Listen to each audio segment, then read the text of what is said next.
ಜಾತಿ ಧರ್ಮ ಅನ್ನೋದು ಎಲ್ಲಿಂದ ಬಂತು ನನಗಂತೂ ಗೊತ್ತಿಲ್ಲ. ನನ್ನ ಮನೆ ಅಡ್ರೆಸ್ ಲೀಕ್ ಮಾಡಿರೋರಿಗೆ, ನನ್ನ ಫೋನ್ ನಂಬರ್ ಲೀಕ್ ಮಾಡಿರೋರಿಗೆ ನಾನು ಹುಡ್ಕೊಂಡು ಬಂದು ಹೊಡಿಯೋದು ಮ್ಯಾಟರೇ ಆಗಲ್ಲ. ಸೊ ಹೇಳೋಕ್ಕಾಗಲ್ಲ ನನ್ನ ಜೊತೆ ಅವಾಗೇನಾಗುತ್ತೆ ಅಂತ. ಹಾಗಾಗಿ ಎಲ್ಲ ಕಂಟೆಂಟ್ ಕ್ರಿಯೇಟರ್ಸಲ್ಲೂ ನಾನು ಕೇಳ್ಕೊತಾ ಇದ್ದೀನಿ, ಪ್ಲೀಸ್ ಈ ಒಂದು ವಿಷಯದಲ್ಲಿ ನಿಮ್ಮ ವಾಯ್ಸ್ನ ರೇಸ್ ಮಾಡಿ ನಮ್ಮ ಕನ್ನಡ ಕಮ್ಯುನಿಟಿ, ಯೂಟ್ಯೂಬ್ ಕಮ್ಯುನಿಟಿನ ಪವರ್ ಏನು ಅಂತ ಈಗಲಾದರೂ ತೋರಿಸ್ಕೊಡಿ. ದಯವಿಟ್ಟು ಎಲ್ಲರೂ ಒಂದಾಗಿ ಅಂತ ಕೇಳ್ಕೊತೇನೆ.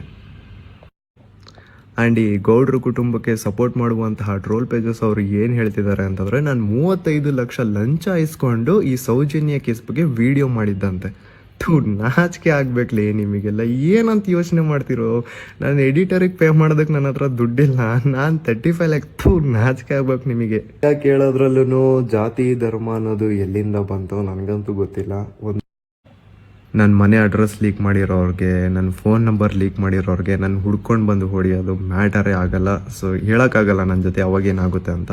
ಹಾಗಾಗಿ ಎಲ್ಲ ಕಂಟೆಂಟ್ ಕ್ರಿಯೇಟರ್ಸಲ್ಲೂ ನಾನು ಕೇಳ್ಕೊತಾ ಇದ್ದೀನಿ, ಪ್ಲೀಸ್ ಈ ಒಂದು ವಿಷಯದಲ್ಲಿ ನಿಮ್ಮ ವಾಯ್ಸ್ನ ರೇಸ್ ಮಾಡಿ ನಮ್ಮ ಕನ್ನಡ ಕಮ್ಯುನಿಟಿ, ಯೂಟ್ಯೂಬ್ ಕಮ್ಯುನಿಟಿನ ಪವರ್ ಏನು ಅಂತ ಈಗಲಾದರೂ ತೋರಿಸ್ಕೊಡಿ. ದಯವಿಟ್ಟು ಎಲ್ಲರೂ ಒಂದಾಗಿ ಅಂತ ಕೇಳ್ಕೊತೇನೆ. ಆ್ಯಂಡ್ ಈ ಗೌಡ್ರ ಕುಟುಂಬಕ್ಕೆ ಸಪೋರ್ಟ್ ಮಾಡುವಂತಹ ಟ್ರೋಲ್ ಪೇಜಸ್ ಅವರು ಏನು ಹೇಳ್ತಿದ್ದಾರೆ ಅಂತಂದರೆ, ನಾನು 35 ಲಕ್ಷ ಲಂಚ ಇಸ್ಕೊಂಡು ಈ ಸೌಜನ್ಯ ಕೇಸ್ ಬಗ್ಗೆ ವಿಡಿಯೋ ಮಾಡಿದ್ದಂತೆ. ನಾಚಿಕೆ ಆಗಬೇಕಲೇ ನಿಮಗೆಲ್ಲ, ಏನಂತ ಯೋಚನೆ ಮಾಡ್ತಿರೋ? ನಾನು ಎಡಿಟರಿಗೆ ಪೇ ಮಾಡೋದಕ್ಕೆ ನನ್ನ ಹತ್ರ ದುಡ್ಡಿಲ್ಲ, ನಾನು 35 ಲ್ಯಾಕ್. ನಾಚಿಕೆ